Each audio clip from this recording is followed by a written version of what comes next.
Hello दोस्तों, my name is Sagar and you are watching DL zone. तो आज हम बात करने वाले हैं कुछ ऐसे पॉइंट्स के बारे में। अगर आप स्टेनोग्राफर बनना चाहते हो या आप स्टेनोग्राफर की फील्ड में हो और आपको वो अचीवमेंट नहीं मिल पा रही है, तो आपको ये चीज़ें ज़रूर फॉलो करनी चाहिए, जो मोस्टली सभी स्टेनोग्राफर फॉलो करते हैं। और जब मैंने स्टेनो सीखनी स्टार्ट करी थी तो ये सब चीज़ें मैंने फॉलो करनी स्टार्ट की थी। एंड अभी मैं अपनी स्पीड बताऊँ आपको, मेरी स्पीड 140 से लेके 150 मेरी स्पीड आती है स्टेनो में। ठीक है, तो ये सब चीज़ मैं फॉलो करता हूँ। और मुझे जो आइडिया है कि जिससे भी मेरी बात होती है, जो स्टेनोग्राफर्स हैं जो मेरे नॉन हैं, तो वो भी ये सब चीज़ें फॉलो करते हैं। तो आपको ये ज़रूर फॉलो करना चाहिए, जो मैं अपने स्टूडेंट्स को भी कहता हूँ जिनको मैं क्लासेस देता हूँ। तो चलिए स्टार्ट करते हैं आज की वीडियो। अगर आप चैनल पर नए हो तो प्लीज़ आप सब्सक्राइब कर दीजिएगा, नीचे सब्सक्राइब लिखा होगा, बिकॉज कुछ ऐसी वीडियोज़ हैं जो मैं आपके लिए लेके आने वाला हूँ जो आपके लिए इंपॉर्टेंट रहेंगी। बट आपका नोटिफिकेशन तभी मिलेगा जब उसको आपको सब्सक्राइब कर देते हैं। बेल आइकन जरूर क्लिक कर दीजिएगा। तो चलिए दोस्तों स्टार्ट करते हैं, ठीक है। तो दोस्तों मेरे पास में जो पहला पॉइंट आता है मिस हेयरिंग का। जब भी आप टेस्ट देते हैं तो सबसे ज़्यादा जो हमारी प्रॉब्लम आती है, जो हम स्किल टेस्ट आप देने जा रहे हो, तो मिस हेयरिंग की काफ़ी ज़्यादा प्रॉब्लम सुनने को आती है कि मिस हेयरिंग हो जाती है। कुछ और वर्ड बोला गया था लेकिन आपने कुछ और वर्ड सुना और उसको लिखा, तो वहाँ पे आपकी फुल मिस्टेक काउंट हो सकती है। या तो आपने वर्ब की डिफरेंट कर दिया, जैसे यहाँ पे कोई एजुकेट वर्ड था, आपने एजुकेटेड कर दिया, तो वो आपकी मिस हेयरिंग की वजह से आपको प्रॉब्लम हो सकती है।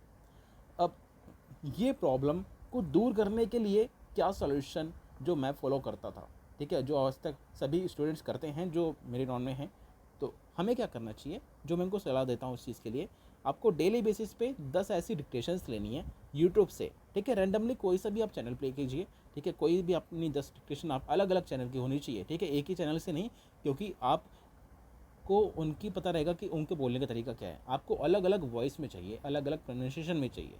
ठीक है, तो 10 ऐसे अलग अलग चैनल आपको ढूंढने होंगे। एंड वहाँ पे आप एक एक मिनट की वीडियो आपको प्ले करेंगे। ठीक है, एक एक मिनट की डिक्टेशन प्ले करेंगे, उसको लिखेंगे। ठीक है, सेम स्पीड की, अगर आपकी स्पीड 80 की है, 90 की है, तो उतनी स्पीड पे आप सर्च कीजिए एंड स्टार्टिंग के आप 1 मिनट की वीडियो को लिखिए। ठीक है, 1 मिनट आपके 100 वर्ड्स अराउंड हो जाएंगे। या आपका अगर स्पीड कम है तो थोड़े से ज़्यादा वर्ड्स लिख लीजिए। ठीक है, 100 वर्ड्स लिखिए, उसको रीड कीजिए।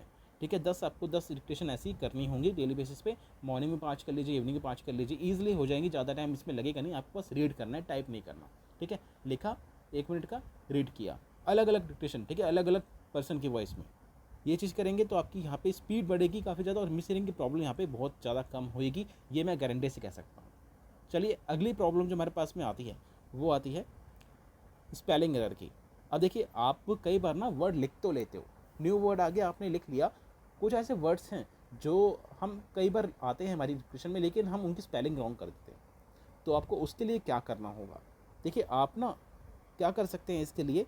कुछ ऐसे डिफ़िकल्ट वर्ड्स आपको मिल जाएंगे क्लासर मैगजीन में या प्रोग्रेसिव मैगजीन में, आप उनको बिल्कुल नज़र नहीं आते हैं। ठीक है, तो आप अपने किसी फ्रेंड को या अपने किसी ब्रदर को, सिस्टर को वो बुक पढ़ा सकते हैं। एंड जो भी यहाँ पे डिफ़िकल्ट वर्ड्स हैं आप उनको बोलेंगे, वो आपके लिए रीड करेंगे। ठीक है, आप उसको लिखेंगे नोटबुक में।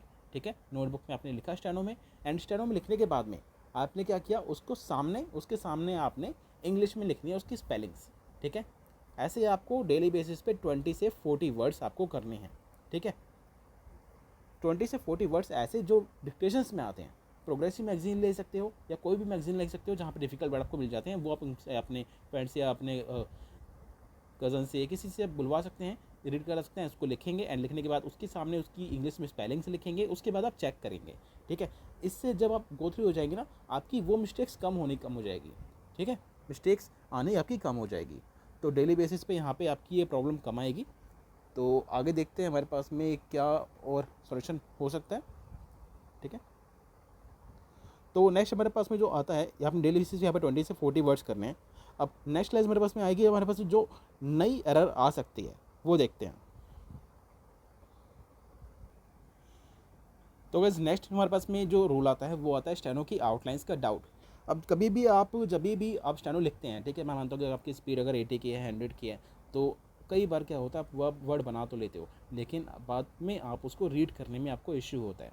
तो उस टाइम पे आपको क्या करना है, तब आपकी ये प्रॉब्लम तब आएगी जब आपका बेसिक कमज़ोर है।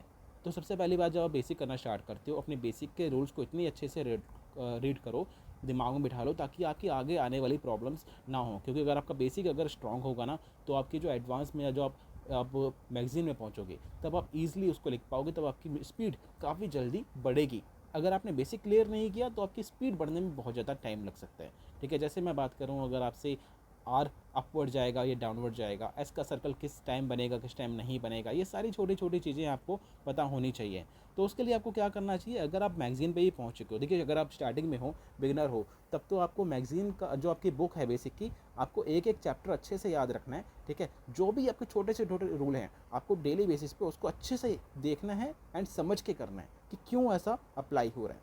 अब आप जब मैगज़ीन में पहुंच जाते हो तो आपको एवरी 40 डेज़ में, इन एवरी 40 डेज़ आपको यहाँ पे उस बेसिक की बुक को गो थ्रू होना है कि आपको बेसिक के रूल्स आपको पता लग सकें कि यहाँ पे मैंने ये गलती करी है। ठीक है, यहाँ पे मेरी हमेशा गलती होती है, मैं यहाँ पे रुक जाता हूँ, यहाँ पे मेरे वर्ड नहीं बनते हैं। तो एवरी 40 डेज़ में आपको एक बार स्टार्टिंग के 6 चैप्टर्स, ज़्यादा नहीं बोलूँगा, स्टार्टिंग के 6 चैप्टर्स यहाँ पे आपको कवर करने काफ़ी ज़रूरी हो जाते हैं। अगर आप उसको कवर करेंगे, एवरी 40 डेज़ में आप गो थ्रू होंगे, तो आपकी स्पीड और आपके रूल्स, ठीक है, क्लियर रहेंगे, अच्छे रहेंगे।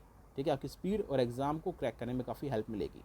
अगले हमारे पॉइंट में आता है, हमारे पास में फोर्थ पॉइंट जो रहेगा, तो नेक्स्ट पॉइंट मेरे पास में आता है यूज़ ऑफ एडवांस आउटलाइन। देखिए अगर आप की स्पीड नहीं बढ़ रही है तो कोई ऐसे हमारे पास में वर्ड्स आते हैं, डिफिकल्ट वर्ड्स आते हैं जो मैगजीन में ना कई बार फॉलो होते हैं, कई बार रिपीट होते हैं। ठीक है, रिपीट होते हैं एंड उनको हम मिस्टेक कर देते हैं, हम नहीं बना पाते, और एक वर्ड की वजह से आगे के 3-4 वर्ड हम नहीं बना पाते, जहाँ पे हम एक मिस्टेक बचाने के चक्कर में हमने 3 से 4 मिस्टेक कर दी। ठीक है, तो वो यहाँ पे हम मिस्टेक कर देते हैं।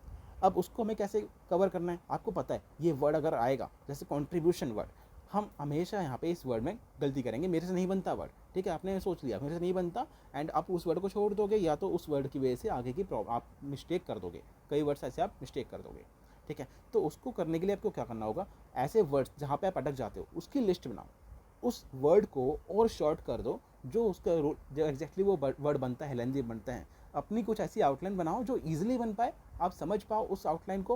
मैं ये नहीं बोलूँगा कोई मैगजीन आप फॉलो करो किसी की और आप आउटलाइन फॉलो करो, आप अपनी आउटलाइन भी बना सकते हो।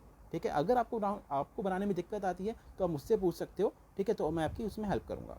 तो नेक्स्ट पॉइंट मेरे पास में जो आता है वो देखते हैं। ओके, तो नेक्स्ट पॉइंट मेरे पास में आता है हैबिट टू टाइप स्टेनो। आपको डेली बेसिस पे स्टेनो को टाइप भी करना जरूरी है। आप इसको लिख तो लेते हो, ठीक है, मैंने बोला आप डिक्टेशन लिख रहे हो, ठीक है, डेली बेसिस पे, तो आप डेली बेसिस पे लिख रहे हो, लिखने के बाद में आपने उसको रीड भी कर लिया, आप खुश हो जाते हो कि आपने रीड कर लिया, आपने कंप्लीट रीड कर लिया, लेकिन जब आप उसको टाइप करोगे ना तो आपको पता लगेगा आप कहाँ कहाँ मिस्टेक कर रहे हो। छोटी छोटी मिस्टेक्स जब आप टाइप करते हो, जैसे कैपिटलाइजेशन, कहाँ पे कौन सा अल्फ़ाबेट कैपिटल आना था, स्मॉल आना था, ये सारी चीज़ें आपको नहीं पता होती।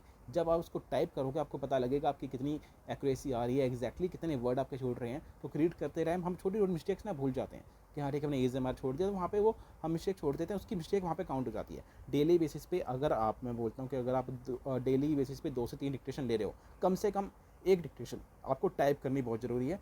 1 आवर लगेगा, ज़्यादा टाइम तो लगेगा नहीं आपका। ठीक है, 1 आवर डेली बेसिस पे स्टेनो को अच्छी तरह से देना काफ़ी ज़्यादा ज़रूरी हो जाता है। तो चलिए आगे देखते हैं, हमारे पास में 6 पॉइंट जो आता है। तो नेक्स्ट मेरे पास में 6 पॉइंट आता है दोस्तों कि अगर आप डिक्टेशन लेते हो, आप अगर डिक्टेशन ले रहे हैं हैंड फ्री लगा के, ठीक है, आप आजकल ऑनलाइन डिक्टेशन चल रही हैं, तो आप यूट्यूब पे भी क्लासेस लेते होगे, यूट्यूब पे भी डिक्टेशन लेते होगे, तो अगर आप हैंड फ्री लगा के ले रहे हो, जब आप एग्ज़ाम देने जाते हो उस टाइम पर आपकी जो डिक्टेशन होगी वो आपकी स्पीकर पे होगी। एंड हैंड फ्री में स्पीकर में काफ़ी ज़्यादा डिफरेंस हो जाता है, आप स्पीकर से थोड़ा सा दूर बैठे हैं एंड वहाँ तक आपकी वॉइस पहुँचने में, क्योंकि डिस्टर्बेंस, आसपास की डिस्टर्बेंस भी आपकी होगी, ठीक है, जिसकी वजह से आपकी मिस हेयरिंग हो सकती है। तो आपको हैबिचुअल होना है स्पीकर पे डिक्टेशन लेने के लिए। आप छोटा सा स्पीकर कोई सा भी ले सकते हैं, आप ऑनलाइन ऑर्डर कर सकते हैं, एक छोटा सा स्पीकर आपको मिल सकता है इस तरह का, तो आप एक ऑनलाइन स्पीकर ऐसा ले सकते हैं एंड उस पर आप प्ले करेंगे अपनी डिक्टेशन, तब आप लिखेंगे। इसकी हैबिट डालिए, ठीक है। तो अगर आप लैपटॉप पे भी लेते हैं, लैपटॉप की स्पीकर की वॉइस भी इतनी ज़्यादा नहीं होती है, आपके पास में कोई भी अगर अरेंजमेंट है कि छोटा सा स्पीकर आप ले सकते हैं, आप उससे डिक्टेशन लेने की प्रैक्टिस कीजिए, ठीक है, हैबिट डालिए एंड आपकी विसरिंग की प्रॉब्लम भी कम होगी, एग्जाम के लिए आप प्रिपेयर हो गए अच्छी तरह से, ठीक है, तो आपकी ये वो दिक्कत नहीं आएगी। क्योंकि कई ऐसे स्टूडेंट्स हैं जो एग्जाम की तैयारी करके जाते हैं, लेकिन वहाँ पर स्पीकर पर जो टेस्ट देते हैं ना, तब वहाँ पर दिक्कत होती है, मिसरिंग की प्रॉब्लम ज़्यादा हो जाती है। तो चलिए अगला पॉइंट मेरे पास में क्या आता है वो देख लेते हैं। नेक्स्ट पॉइंट मेरे पास में आता है एनालाइज योर मिस्टेक्स। जब भी आप, मैंने बोला आपको कि आप डेली बेसिस पे टेस्ट दे रहे हो, ठीक है, आपने डेली बेसिस पे टाइप कर रहे हो, तो आपने डिक्टेशन लिखी, लिखने के बाद उसको टाइप किया, टाइप करने के बाद आपने छोड़ दिया कि आपने चेक ही नहीं किया कि आपकी मिस्टेक कहाँ आ रही है। आपको उसको एनालाइज करना काफ़ी ज़रूरी है कि आपकी मिस्टेक कहाँ कहाँ आ रही है, क्या मिस्टेक आप कर रहे हो, उस चीज़ को एनालाइज करो। क्या आपकी मिस्टेक कैपिटलाइजेशन में आ रही है, क्या आपकी हाइफन में मिस्टेक आ रही है, आप हाइफन नहीं लगा रहे, क्या आप वर्ड छोड़े जा रहे हो, या आप वर्ब की आप चेंज कर रहे हो। ये छोटी छोटी मिस्टेक्स आपको ध्यान रखना ज़रूरी है। जब आप इस पर सर्च करोगे, एनालाइज करोगे अपनी मिस्टेक्स को, तभी आप उस पर वर्क कर पाओगे। एग्जैक्टली जब आप उस अपनी मिस्टेक को जान पाओगे तभी तो आप उस पर वर्क कर पाओगे।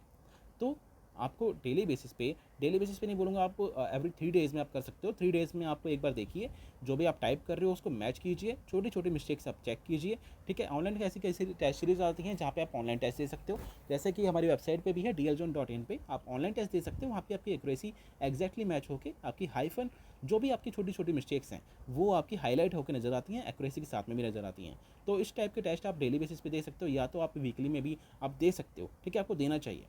ओके, तो नेक्स्ट पॉइंट मेरे पास में जो आता है वो देख लेते हैं। ओके, तो नेक्स्ट पॉइंट मेरे पास में उसी से रिलेटेड है कि आपको डेली बेसिस पे या तो वीकेंड में, ठीक है, आपको एक स्किल टेस्ट देना जरूरी है। जब भी आप एग्जाम देने जाते हो, जिस तरह का वहाँ पे प्रोसीजर होता है, जिस तरह से वहाँ पे एनवायरनमेंट होता है, आप अपने फ्रेंड सर्कल बनाइए, ठीक है, 3-4 लोगों का आप बैठिए, स्पीकर लगाइए सामने, डिक्टेशन लिखिए, टाइप कीजिए, टाइप करने के बाद उसको सबमिट कीजिए। सबमिट करने के बाद में आप उसको कंपेयर कीजिए कि आपकी कितनी मिस्टेक आ रही है, कितनी आपकी एरर आ रही हैं, ठीक है, कितनी आप वर्ड लिख रहे हो, और कहाँ कहाँ आप मिस्टेक कर रहे हो, कितनी % आप इसको अचीव कर पा रहे हो। इसका एक पूरा डाटा तैयार कीजिए एवरी वीकेंड में, ठीक है। एक कंपटीशन भी रहेगा, हेल्दी कंपटीशन रहेगा, एंड अपने आप स्किल टेस्ट पे प्रिपेयर कर पाओगे। आप जान पाओगे कि आपकी कितनी प्रिपरेशन हो चुकी है। तो इसके लिए आप ऑनलाइन टेस्ट सीरीज भी ले सकते हैं, आप ऑफलाइन भी इसको अपने आप भी चेक कर सकते हैं। तो चलिए नेक्स्ट पेज मेरे पास में आता है 9th पॉइंट, देखते हैं। ओके, 9th पॉइंट मेरे पास में आता है कैपिटलाइजेशन का। अब देखिए, आप जब भी आप टाइप करते हो तो छोटी छोटी मिस्टेक्स ना जो आप वो भूल जाते हो, जहाँ पे मोस्टली आपकी मिस्टेक आती है कैपिटलाइजेशन में, हाइफन में। मोस्टली बच्चे कैपिटलाइजेशन में एरर कर देते हैं। कभी भी आप कैपिटलाइजेशन में एरर कर रहे हो तो उसकी हाफ मिस्टेक काउंट होती है, आपको पता है। अगर आप ज़्यादा कैपिटलाइजेशन में मिस्टेक कर रहे हो तो यहाँ पे आपकी हाफ ऑफ करके काफ़ी ज़्यादा मिस्टेक बन जाएगी, आपकी एक्यूरेसी डूब सकती है। एग्जैक्टली जब भी आप, मैं मानता हूँ कि जो भी स्टूडेंट्स हैं 95 की एक्यूरेसी पे चल रहे हैं, तो 95 से 96 पहुँचने में उनको बहुत टाइम लग जाता है। क्यों टाइम लग जाता है? कि यही छोटी छोटी चीज़ें, कैपिटलाइजेशन, कुछ ऐसे वर्ड्स होते हैं जैसे बिल हो गया, एक्ट हो गया, इसका फर्स्ट अल्फ़ा हमारा कैपिटल आना है, स्मॉल आना है, इसकी अलग अलग सिचुएशंस होती है, कंडीशंस होती हैं, वो आपको जानना काफ़ी ज़रूरी है, ठीक है। उस पर आप वर्क कीजिए, ठीक है, कैपिटलाइजेशन पे, हाइफन पे। तो ये सारी चीज़ें आपको रूल्स जानना काफ़ी ज़्यादा ज़रूरी है। कैपिटलाइजेशन, हाइफन, इस तरह की छोटी छोटी मिस्टेक्स पे आपको वर्क करना ज़रूरी है, जो आपकी एक्यूरेसी को ठीक करने के लिए काफ़ी ज़्यादा हेल्पफुल होंगे। इसकी मेरे पास में लिस्ट है, मैं आपसे शेयर करूँगा, ठीक है। आप मुझे कॉन्टैक्ट कर सकते हैं, ठीक है, मेल पे, मेल ID दे रखी हुई डिस्क्रिप्शन में। तो चलिए मेरे पास में लास्ट पॉइंट जो दे रखा है वो लास्ट पॉइंट देख लेते हैं एक बार। ओके, तो लास्ट मेरे पास में थोड़ा सा फ़नी आपको लगेगा, लेकिन आपको मेडिटेशन करना, योगा करना काफ़ी ज़रूरी है डेली बेसिस पे, जिससे आपका कंसंट्रेशन लेवल अच्छा होगा। जब भी आप डिक्टेशन देते हैं, जब भी आप एग्ज़ाम देने जाएंगे, तो आपका कंसंट्रेशन इतना स्ट्रॉन्ग रहेगा कि उस टाइम पर आप कुछ और ना सोच रहे हो, चाहे आपको कोई प्रॉब्लम चल रही है, आप उस बारे में ना सोच रहे हो, आसपास की वॉइस पे आपका ध्यान ना जा रहा हो, आपकी वॉइस का सिर्फ उस वॉइस पर ध्यान देना है जो आपकी सामने डिक्टेशन दी जा रही है। उसके लिए आपके माइंड को फ्रेश होना काफ़ी ज़रूरी है। मेडिटेशन एक अच्छा उपाय है जो आप ले सकते हैं, योगा कर सकते हैं। मैं ये नहीं बोलूँगा सिर्फ मेडिटेशन, योगा आप कर सकते हैं। इसके अलावा भी आपको जो लगता है आप एंटरटेनमेंट के लिए कर सकते हैं। आप वेब सीरीज़ देख सकते हैं, या आपको कुछ पसंद है, आपको खेलना पसंद है, आप खेल सकते हैं, या कुछ भी आपको पसंद है आप वो कर सकते हैं। लेकिन आपको स्टडी में ही इतना नहीं घुसना है, थोड़ा सा अपना एंटरटेनमेंट के लिए आपको टाइम देना है, ताकि आपका माइंड फ्रेश हो सके, एंड अपना जो प्रॉब्लम्स निकाल के अपने माइंड को फ्रेश करके थोड़ा सा कंसंट्रेशन लेवल आपका अच्छा हो सके। तो गाइस ये कुछ 10 पॉइंट्स थे जो मुझे लगा कि आपको सभी ये 10 पॉइंट्स यूज़ करने चाहिए, एंड इसके बाद में आपकी स्पीड एक्यूरेसी काफ़ी ज़्यादा इंप्रूव होगी, एंड आप कोई भी एग्ज़ाम क्रैक करने के लिए रेडी रहोगे। तो अगर आपको लगता है कि ये वीडियो काफ़ी ज़्यादा हेल्पफुल थी आपके लिए, इसको पहले इंप्लीमेंट कीजिए, ठीक है। 1 वीक आप इस पर इंप्लीमेंट कीजिए। 1 वीक इंप्लीमेंट करने के बाद में आपका जो भी रिव्यू होगा आप इस पर कमेंट कीजिए, ठीक है। पहला आप आज कमेंट कीजिएगा आपको वीडियो कैसी लगी, एंड उसी कमेंट के नीचे आप अपना दूसरा कमेंट कीजिएगा कि आपके पास में 1 वीक इसको इंप्लीमेंट करने के बाद में आपको कैसा लगा, क्या इससे रिजल्ट आया आपको, ठीक है। तो मैं ये नहीं बोलूँगा आपको वीडियो लाइक कीजिए, ठीक है। जब आपको लगे कि ये आपके लिए इंपॉर्टेंट इन्फॉर्मेशन थी, आपको इससे फ़ायदा हुआ, तो इस वीडियो को ज़रूर आके कभी भी आप लाइक कीजिएगा, मुझे बहुत अच्छा लगेगा, ठीक है। आपके लाइक्स ही मेरे लिए वीडियो मैं बनाता हूँ आपके लिए, ठीक है। तो लाइक्स ही अच्छे होंगे तो ऐसी वीडियोस मैं आपके लिए और ज़्यादा लेके आऊँगा। तो चलिए दोस्तों, मिलेंगे नई वीडियो में, एंड सभी सेफ़ रहिए, घर पे रहिए, और स्टडी के टाइम मिल रहा है, पढ़ते रहिए। Goodbye, have a nice day, bye bye.